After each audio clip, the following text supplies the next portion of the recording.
सुन रहे हैं डीजे शिव नारायण को, presented by Golu Sanjeev. DJ Shiv Narayan, DJ Shiv Narayan, DJ Shiv Narayan. सच पहिले सुनाए भैया सुनला तानी ध्यान लगाए ऐसन वायरस आइल बाटे सबके भइल बापर सहान तेजी तेजी से फैला काटे ऐसन फैला काटे हवा खोदला पड़ना मिलता दावा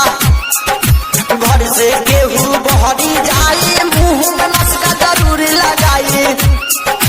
मीट मछली के छोड़ा खाइल ना तो जिंदगी नाश हो जाई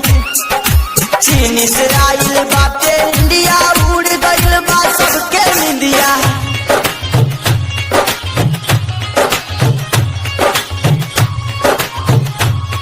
Akarshan Films present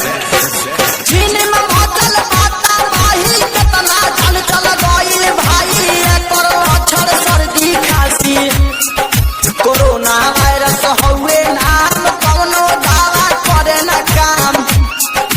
बतिया पर तन करी विचार टीवी में देता समाचार सुन लिए मोदी जी सरकार जल्दी कौन उपाय लगाई कोरोना वायरस के भागाई ना तो जिंदगी नाश हो जाई चीन से आइल बाटे इंडिया उड़ गइल बा सबके निंदिया। DJ Shiv Narayan, DJ Shiv Narayan, presented by Golu Sanjeev. चीन के ई छोड़ल बीमारी पड़ गइल बा सब पे भारी देश में आवत पारा पारी चीन वाला सन के बाटे दोस्त खाला से खाली साधु के दोस्त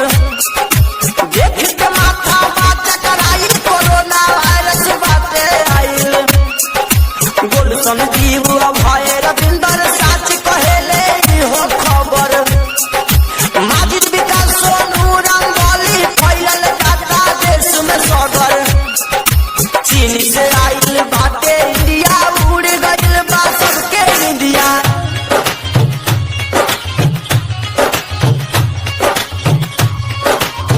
Akarshan Films present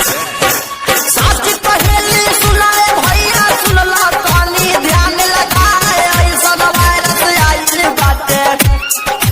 सबके भइल बापर सहान तेजी तेजी से फैला काटे ऐसन फैला काटे हवा खोदलो पड़ना मिलता दावा घर से गेहूं बहरी जाई मुंह में मास्क जरूर लगाई मीट मछली के छोड़ा खाइल ना तो जिंदगी नाश हो जाई चीन से आइल बाटे इंडिया उड़ गइल बा सबके निंदिया। Lapanga Music present